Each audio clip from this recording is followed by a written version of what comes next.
Hello guys, ഭദ്രൻ്റെ പിറന്നാളായിട്ട് നമുക്ക് ചിലവ് തരാൻ വന്നേക്കായിരുന്നു ഗൈസ്. അപ്പോൾ യുമയിലാണ് നമ്മൾ കൊണ്ടുവന്നിരിക്കുന്നത്. അതാണ് ഭദ്ര ഗൈസ്. ഇവരിതാ ഇരുന്ന് മെനു നോക്കണം ഗൈസ്. അരമണിക്കൂറായ മെനു നോക്കുന്ന ഞാനും ഏഞ്ചലും ആദ്യമേ നോക്കിക്കഴിഞ്ഞുകൊണ്ട് നമ്മൾ കുറേ നേരം വെറുതെ ഇരുന്ന് ഗൈസ്. ഈ ഒരു വെയിറ്റർ ഉണ്ടോ ഗൈസ്, ഇയാൾ മൂന്നാമത്തെ വട്ടമായിരുന്നു. എന്നിട്ടും അവർ നോക്കിക്കഴിഞ്ഞില്ല. ഈ ഒരു ശുഷ്കാന്തി പഠിത്തത്തിൽ കാണിച്ചിരുന്നെങ്കിൽ എവിടെയെങ്കിലൊക്കെ എത്തിയേനെ അവർ. ബാക്കിയൊക്കെ എനിക്ക് സഹിക്കാം ഗൈസ്. എത്ര നേരം വേണമെങ്കിൽ വെയിറ്റ് ചെയ്യാം, പക്ഷെ എനിക്കിത് മാത്രം സഹിക്കാൻ വയ്യ. നിങ്ങൾ തന്നെ ഇത് കേൾക്കും.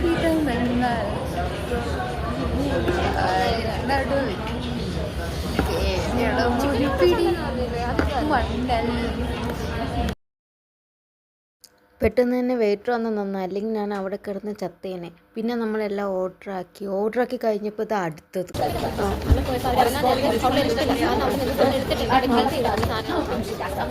ഭാര്യയിൽ ആരൊക്കെ എന്തൊക്കെയൊക്കെ അടിച്ചു മാറ്റിക്കൊണ്ട് പോകുന്നതാണ് ഭദ്രി പറഞ്ഞുകൊണ്ടിരിക്കുന്നത്.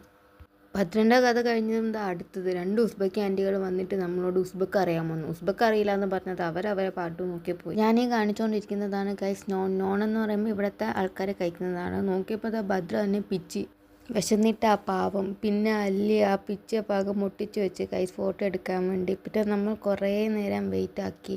പിന്നെ നമ്മൾ ഫുഡൊക്കെ ഇങ്ങനെ അറേഞ്ച് ചെയ്ത് വെച്ച് ഗൈസ് ഫോട്ടോ എടുക്കാൻ വേണ്ടിയിട്ട്. പക്ഷെ നമ്മളുടെ ആക്രാന്തം സമ്മതിച്ചില്ല. ഏഞ്ചലിൻ്റെ കണ്ണ് കാണുമ്പോൾ അറിയാം ആക്രാന്തം. നമ്മളുടെ കണ്ണ് ഫുൾ ആ ചിക്കനിലായിരുന്നു. പക്ഷെ കുഴപ്പമില്ല, നമ്മളെല്ലാം ഏഞ്ചലിനെയും ഒക്കെ പിടിച്ച് വെച്ചു ഗൈസ്. ഫുഡെല്ലാം വന്നിട്ടും കുറേ നേരം നമ്മൾ കഴിക്കാതിരുന്നു ഗൈസ്, കാരണം ഫോട്ടോ എടുക്കാൻ. പിസയും കൂടെ വന്നിട്ട് വേണം നമുക്കൊന്ന് ഫോട്ടോ എടുക്കാം. പിന്നെ ഞാൻ പറഞ്ഞ് ലാസ്റ്റ് കഴിച്ച് ഗൈസ്. ഫുഡ് കഴിച്ച് തുടങ്ങിയത് ഇതാ പിസ വന്ന്. അല്ലിൻ്റെ മുഖം ആകപ്പാടെ മാറി. പക്ഷെ കുഴപ്പമില്ല.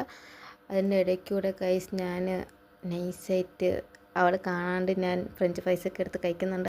അതിൻ്റെ ദേശത്തിലാണെന്ന് അറിയില്ല ഗൈസ്. അല്ലി ഓറഞ്ചെന്നും പറഞ്ഞ് എനിക്ക് നാരങ്ങ എടുത്തു തന്നു. വലിയ പുളിപ്പില്ലാത്തതുകൊണ്ട് കുഴപ്പമില്ല. അതാണ് ഗൈസ് ഉക്രൈനിയൻ ഒരു ഡിഷാണ്. അതാണ് ഭദ്ര ഓർഡർ ആക്കിയത്. കൊള്ളാം ഗൈസ്. ബീട്രൂട്ടിൻ്റെ ഒരു ടേസ്റ്റ് എൻ്റെ കൂടെ മുട്ടയും ബീഫൊക്കെ ഉണ്ട്. മുളക് കഴിച്ച് പട്ടിച്ചു കാണിക്കുന്ന ഭദ്രനെയാണ് ഗൈസ് നമ്മളിപ്പം കാണുന്നത്. എരിവൊന്നും ഇല്ലയെന്നും പറഞ്ഞിട്ട് ലാസ്റ്റ് ഇരുന്ന് വെള്ളം കുടിക്കുന്നു ഗൈസ്. ഭക്ഷണം കഴിച്ച് തീർന്നത് അല്ലീൻ്റെ പരിപാടി തുടങ്ങി ഗൈസ് ലിപ്സ്റ്റിക്ക് ഇടാൻ. ലാസ്റ്റ് നമ്മുടെ ഐസ്ക്രീം വന്ന് ഗൈസ്. ഞാൻ ഓരോ ഐസ്ക്രീം ഓർഡർ ആക്കി. ഞാനും മേടിച്ചു നോക്കിയപ്പോൾ വാനില ഐസ്ക്രീമിൻ്റെ മേലെ 2-3 ഓറിയോ വെച്ചേക്കുന്നത്. ബട്ട് കൊള്ളായിരുന്നു ഗൈസ് ഐസ്ക്രീം. അതാണ് ഗൈസ് ഭദ്രൻ്റെ ഐസ്ക്രീം. അത് ഭയങ്കര പ്രീമിയം ലുക്കും വില കുറവായിരുന്നു ഗൈസ്. അങ്ങനെ ഫുഡും ഐസ്ക്രീമൊക്കെ കഴിച്ച് നമ്മൾ ക്യാബിന് വെയിറ്റ് ആക്കി നിന്ന് ലാസ്റ്റ് ഹോസ്റ്റലിൽ എത്തി. എത്ര ഉള്ളു ഗൈസ്. ബൈ.